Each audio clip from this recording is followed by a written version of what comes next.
आज मैं आप लोगों को दसम स्कंध का उत्तरार्ध का 52वां अध्याय सुनाती हूँ, जिसमें राजा मुचकुंद का तपस्या करने के लिए बद्रिका आश्रम गमन और कृष्ण बलराम का द्वारिका गमन है।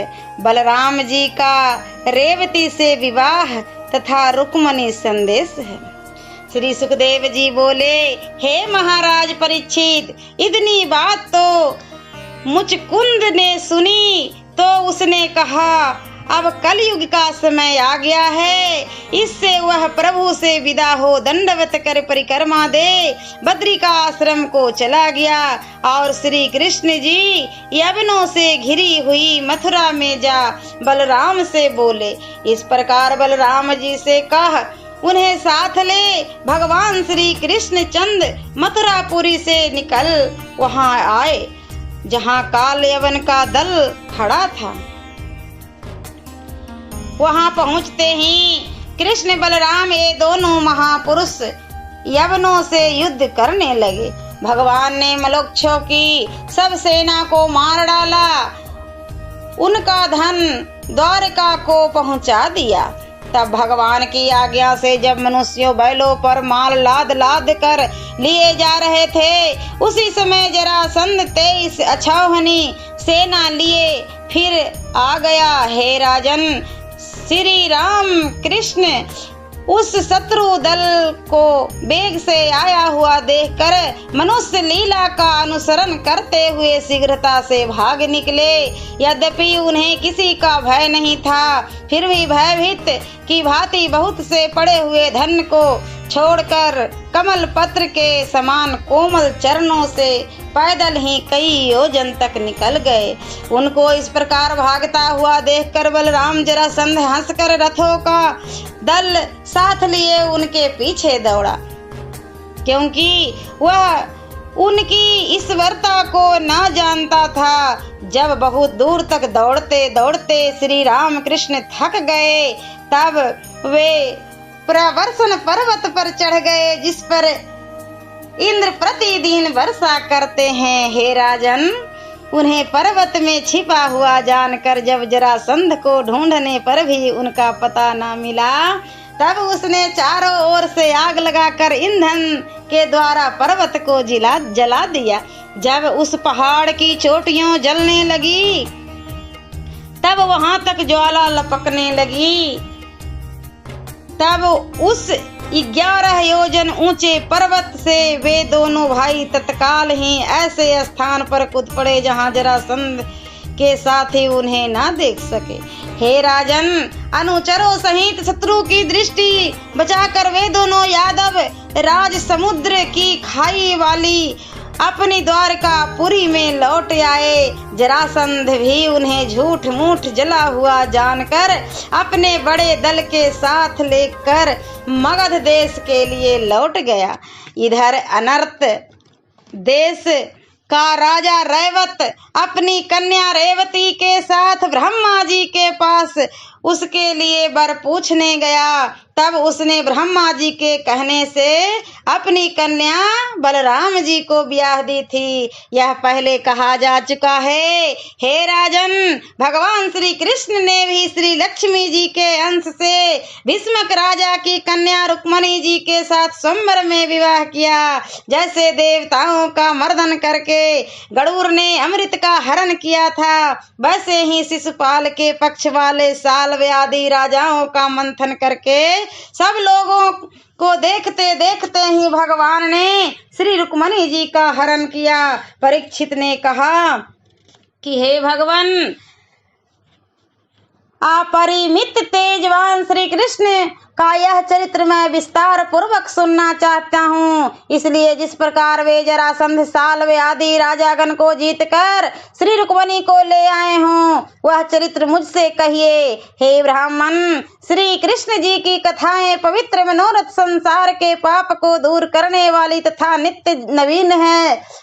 उनके तत्व को जानने वाला कौन पुरुष उन्हें सुनकर तृप्त न होगा।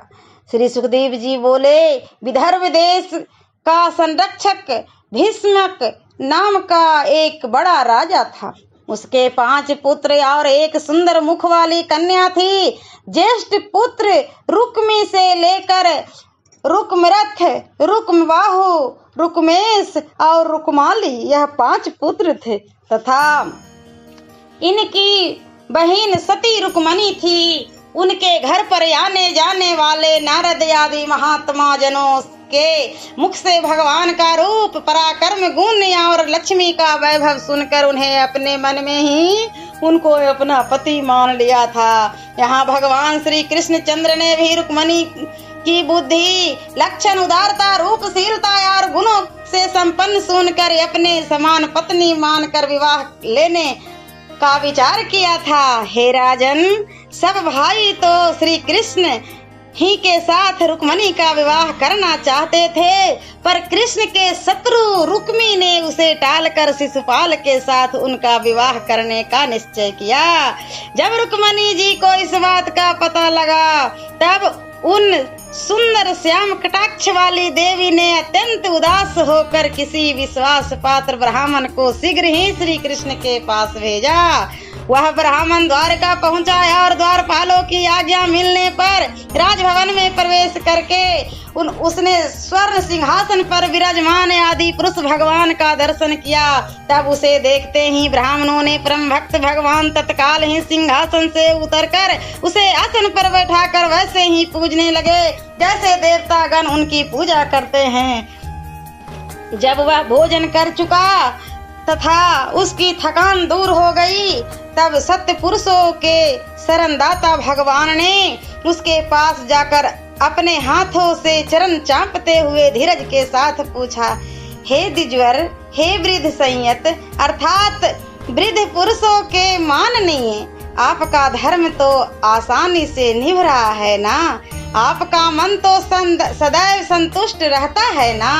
जब ब्राह्मण हर वस्तु से संतुष्ट रहता है तब वह अपने धर्म से विचलित नहीं होता और उसी धर्म से उसके सब मनोरथ सिद्ध हो जाते हैं। जो संतोष नहीं रखता वह चाहे इंद्र ही क्यों न हो, परंतु सदैव उस लोक से इस लोक में और इस लोक से उस लोक में भटका करता है। इसके विपरीत संतोषी निर्धन भी किसी प्रकार का संताप न होने के कारण सदैव सुख की निंद लेता है। ब्राह्मण स्वयं मिले हुए पदार्थों के आरूढ़ रहते हैं, जीव मात्र का कल्याण करते हैं, अहंकार रहित यथा शांत मूर्ति हैं। उन्हें मैं भी बारंबार सिर झुकाकर प्रणाम करता हूँ। हे ब्राह्मण, आपको राजा की ओर से तो आनंद है। जिस राजा के राज्य में प्रजा का भली भांति पालन होता है और लोग आनंद से रहते हैं, वह राजा मुझे अधिक प्रिय है।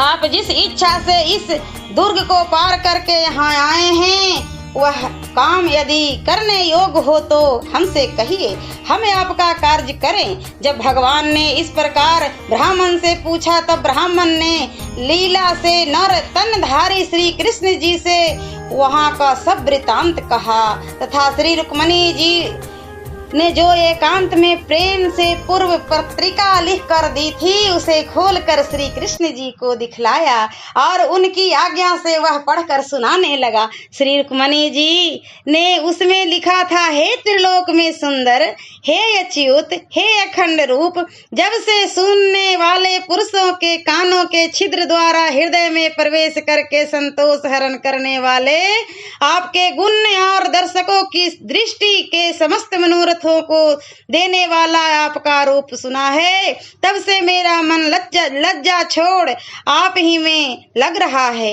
हे मुकुंद, हे पुरुष सिंह, कौन बलवान तथा उदार गुण और धैर्य वाली कन्या आप मनुष्य लोक में के अति प्रिय कुल, शील, रूप, विद्या, अवस्था, धन और घर में अपने ही समान के विवाह के समय में पति स्वीकार न करेगी। इसलिए हे प्रभु, मैंने आपको अपना पति स्वीकार किया है। मैंने अपना मन तथा आत्मा आपको अर्पण कर दिया है। इस कारण आप यहाँ आकर मुझे वरण कीजिए। हे कमलाक्ष, मैं जो आप वीर वर की पत्नी हूँ, उसे कहीं आपसे पहले आकर शिशुपाल स्पर्श न कर ले। जैसे सिंह के के भाग को गीदड़ स्पर्श नहीं कर सकता। आदि मैंने कुएं बावली बनवाकर यज्ञ दान नियमित नियम और व्रत धारण करके देवता ब्राह्मण गुरु का पूजन करके इन समस्त साधनों के द्वारा परमेश्वर की पूर्ण आराधना किया है, तो भगवान श्री कृष्ण ही आकर मेरा पानी ग्रहण करे और दमघोष के पुत्र शिशुपाल आदि नहीं। हे अजित, कल मेरा विवाह होने वाला है, इसलिए आप सेनापतियों सहित यहाँ गुप्त रूप से आकर शिशुपाल तथा जरासंध की सेना का बल पूर्वक मंथन करके मुझे पराक्रम के मूल्य वाली रुक्मणी को आसुरी विद्या से विवाह लीजिए। कदाचित आप यह कहें कि तू तो महल के भीतर रहती है, तेरे बंधुओं का वध किए बिना हम तुझे क्यों कर विवाह लें। इसके लिए मैं एक उपाय बतलाती हूँ। मेरे कुल में विवाह के पहले दिन कुलदेवी अंबिका की बड़ी यात्रा होती है। हे कमल नयन, महादेव जी के समान दूसरे महात्मा गण भी अपने अज्ञान को दूर करने के लिए जिसके चरण कमल की रज में स्नान करना चाहते हैं, ऐसे आपका यदि मुझे प्रसाद न मिला तो मैं व्रतों द्वारा शरीर को जीर्ण करके अपने प्राण त्याग दूंगी। फिर ऐसा ही करते करते चाहे सैकड़ों जन्म हो जाएं, परंतु आपकी कृपा अवश्य ही प्राप्त करूंगी।